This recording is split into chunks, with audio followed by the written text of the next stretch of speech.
Alright students, जो organelle अभी हम डिस्कस करने लगे हैं that is peroxisome. Peroxisome it is a specialized type of lysosome. Okay, अब इसकी स्पेशलिटी क्या है वो इसके नाम के अंदर छुपी हुई है और नाम से ही आपने इसको याद रखना है. It is somehow associated with hydrogen peroxide H2O2. Alright students, और इसका फुल नेम है हाइड्रोजन पेरोक्साइड. अब सबसे पहले इसकी डिस्कवरी की बात कर लेते हैं. जो डिस्कवरर लाइसोसोम्स का था वही डिस्कवरर पेरोक्सीसोम्स का है एंड दैट इज डिट्यूव. वो और उसके कोवर्कर्स लिवर सेल्स को स्टडी कर रहे थे, वहां से उन्होंने इस ऑर्गेनेल को डिस्कवर किया. तो इसको हम डिफाइन अगर करना चाहें तो it was single membrane bounded organelle discovered from liver cells. जिगर के सेल्स में से इसको डिस्कवर किया गया and it is enriched with specialized peroxidase enzymes. Okay, वैसे तो पेरोक्सीडेज कह देना ही एंजाइम को समझने के लिए काफ़ी है, लेकिन आपकी आसानी के लिए मैं साथ एंजाइम का वर्ड लिख रहा हूँ. ऑलराइट स्टूडेंट्स, तो लिवर सेल्स की एक्टिविटी को चेक करने के दौरान पता चला कि यहाँ पे लाइसोसोम्स के एक और एसोसिएट मौजूद हैं जो कि पेरोक्सीसोम्स हैं, जो कि पेरोक्सीडेज एंजाइम कंटेनिंग वेसिकल्स कहलाएंगे. ऑलराइट, अब जो स्पेशलाइज्ड एंजाइम्स पेरोक्सीडेज के अलावा इसके साथ हो सकते हैं वो भी हम यहाँ पे नोट कर लेते हैं, ताकि अगर आपको शॉर्ट क्वेश्चन के साथ साथ मल्टीपल चॉइस क्वेश्चन में ये सवाल पूछ लिया जाए तो आपको इसके अंदर मौजूद एंजाइम की टाइप्स का पता होना चाहिए. So the first one is peroxidase.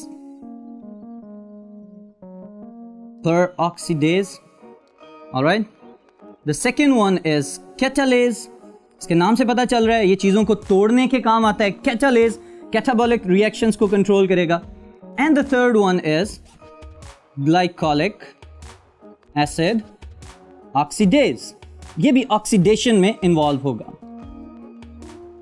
Alright students, सो ये तीन एंजाइम्स हैं present in the peroxisomes. Alright, अगर मल्टीपल चॉइस क्वेश्चन में इसके लिहाज से कोई स्टेटमेंट पूछ ली जाए तो आपको इसके एंजाइम्स के नाम याद होने चाहिए.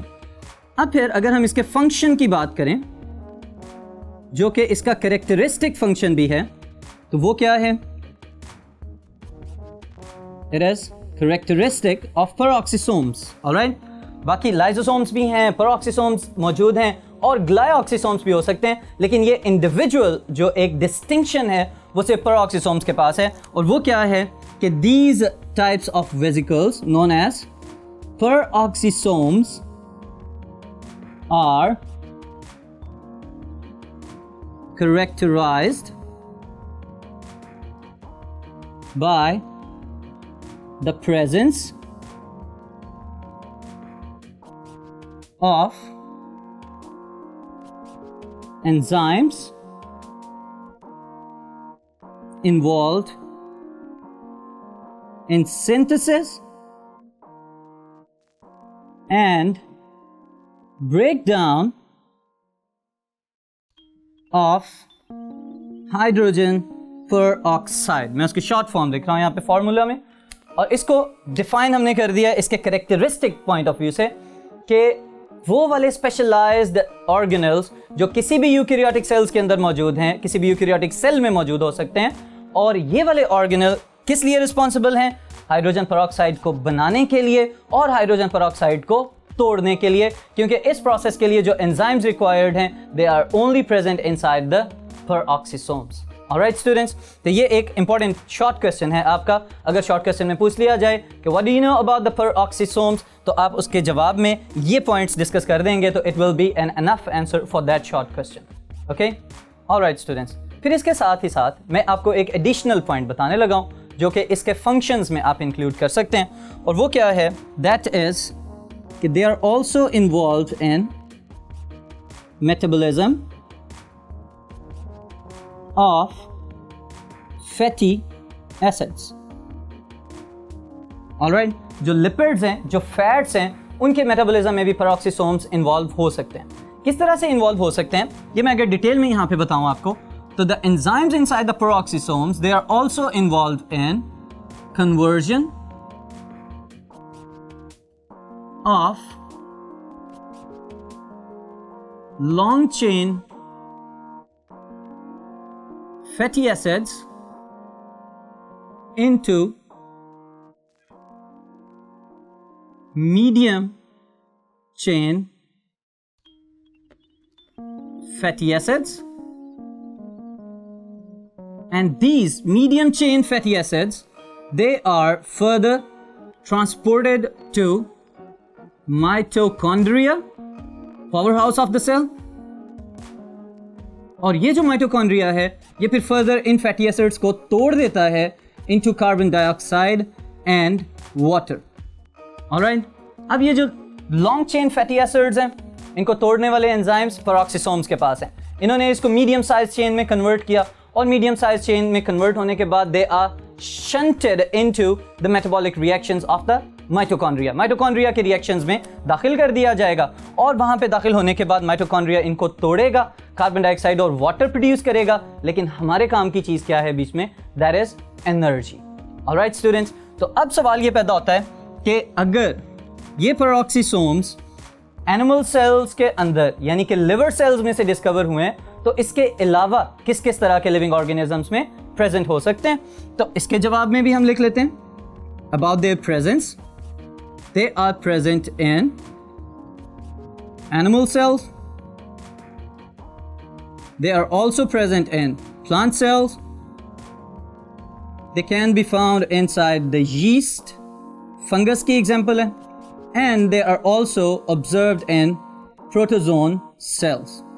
Alright students, तो ये different types of living organism, और जो बात नोट करने की है, all of them they are eukaryotic, okay? तो membrane bounded organelles हैं, यूकैरियोटिक सेल्स के अंदर मौजूद होंगे, okay? फिर इसके बाद जो नेक्स्ट ऑर्गेनल है इसी के साथ शामिल कर रहे हैं उसको, that is glyoxysome.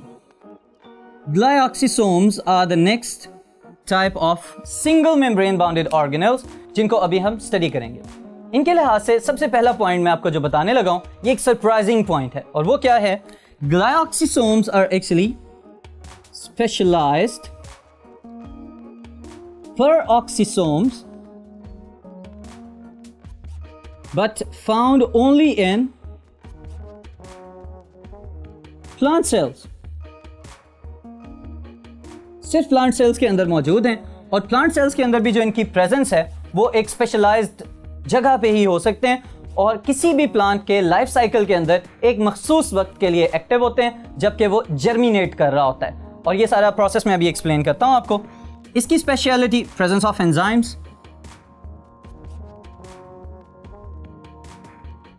इसके पास कौन कौन से एंजाइम्स हैं। The first one is glycolic acid oxidase,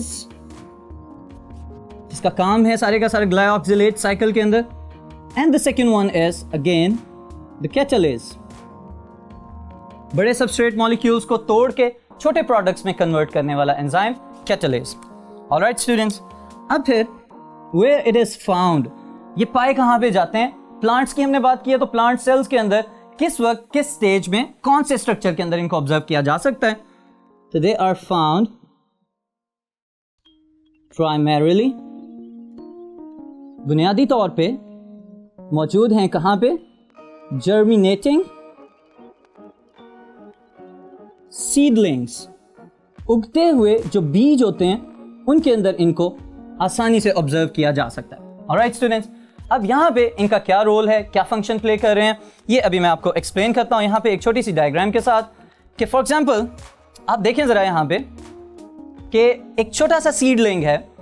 अब ये सीडलिंग, इसको क्यों कह रहे हैं, बीज है, लेकिन उसको फेवरेबल कंडीशंस मिली हैं, और फेवरेबल कंडीशंस मिलने के बाद वो जर्मिनेट करना शुरू हो गया।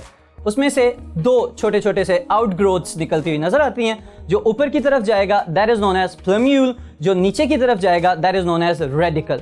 रेडिकल से फ्यूचर में रूट्स बन जाती हैं, और जो प्लम्यूल है उससे बाद में शूट या स्टेम और तना बन जाता है। ऑलराइट स्टूडेंट्स, अब ये जो स्ट्रक्चर है इस स्ट्रक्चर के अंदर जब तक ये सीडलिंग सॉइल के अंदर है, मिट्टी के अंदर है, उस वक्त तक अपनी मेटाबॉलिक एक्टिविटीज़ के लिए इसको एनर्जी तो चाहिए। वो एनर्जी कहाँ से आ रही है? ये बुनियादी तौर पे काम कर रहे हैं आपके ग्लाइऑक्सिसोम्स। ऑलराइट, अब ग्लाइऑक्सिसोम्स की एक्टिविटी, अब सीड के अंदर चलते हैं हम। सीड के अंदर फैट स्टोरेज टिश्यूज होते हैं, ऑलराइट, जिन्होंने रिजर्व फूड स्टोर किया होता है in the form of fats या ऑयल्स। जैसे कि हम लोग नॉर्मली ये जितने भी वेजिटेबल ऑयल्स वगैरह हैं, ये कहाँ से आ रहे हैं? डिफरेंट प्लांट्स के सीड्स में से तेल निकाला जाता है और उसको फिर फर्दर वेजिटेबल ऑयल या घी की फॉर्म में हम लोग इस्तेमाल कर लेते हैं। तो ये जो ऑयल्स हैं, these are actually the fats that are stored for the growth of the seed. जब बीज ने खुद मिट्टी में से निकल के, जब तक वो इस काबिल नहीं हो जाता कि वो फोटोसिंथेसिस करना शुरू करे और अपनी ग्रोथ के लिए अपने कार्बोहाइड्रेट्स खुद से बनाए, उस वक्त तक उसको जिस एनर्जी की ज़रूरत है, that energy is provided by the stored food inside the seed. Alright, और उस स्टोर्ड फूड को अगर वो फैट्स की फॉर्म में है तो उसको अवेलेबल करवाना, that is the most important function, और it is performed by glyoxysomes. Alright students, अब जरा देखें, These glyoxysomes, they have specialized enzymes. अभी एक एंजाइम का नाम मैंने आपको बताया था, ग्लाइकोलिक एसिड ऑक्सीडेज। ओके, ये एक प्रोसेस चल रहा होता है सीड के अंदर, और इसने क्या करना है? लॉन्ग चेन फैटी एसिड्स को कन्वर्ट करना है into acetyl coenzyme A। Alright, फिर acetyl coenzyme A is further converted into succinate. Alright, फिर उसके बाद सक्सिनेट से फर्दर इसको ट्रांसफॉर्म कर दिया जाएगा इनटू कार्बोहाइड्रेट्स, और इन कार्बोहाइड्रेट्स को वो जर्मिनेटिंग सीडलिंग उस वक्त तक इस्तेमाल करेगा जब तक कि वो इस काबिल नहीं हो जाता कि उसका क्लोरोफिल डेवलप हो जाए और वो खुद से फोटोसिंथेसिस करने के काबिल हो जाए। ऑलराइट, इसका मतलब ये है कि अब सवाल ये पैदा होता है कि किस तरह के प्लांट्स में आपको ये ग्लाइऑक्सिसोम्स ज़्यादा मिल सकते हैं। तो all those plants whose seeds are enriched with stored fatty acids, okay? वो वाले तमाम पौधे जिनके बीज के अंदर तेल स्टोर किया जाता है, जिसमें हमारे कैस्टर बीन्स हो सकते हैं, जिसमें हमारा कैनोला सीड्स हो सकते हैं, इसी तरह कॉर्न, मकई जो है, इसका भी जो ऑयल है वो निकाला जा सकता है। फिर पीनट्स जो है, मूंगफली जो है, इसमें से भी समटाइम्स ऑयल एक्सट्रैक्ट किया जा सकता है। तो ये वाले सब के सब, और एक और जो इकोनॉमिकली बहुत इंपॉर्टेंट है, फ्लावर, सनफ्लावर, उसके सीड्स में से भी ऑयल्स निकाले जा सकते हैं। तो ये सब सीड्स अगर ज़मीन में लगाए जाएं और ये जर्मिनेट करके नया पौधा बनाएं, तो ये नया पौधा कब बनेगा? जब इनके अंदर ग्लाइऑक्सिसोम्स फैटी एसिड्स को तोड़ के उस ग्रोइंग सीडलिंग की हेल्प करेंगे, तो तब एक नया पौधा फिर ज़मीन में से बाहर आ सकेगा। ऑलराइट स्टूडेंट्स, तो ग्लाइऑक्सिसोम्स यहीं पे ख़त्म होते हैं।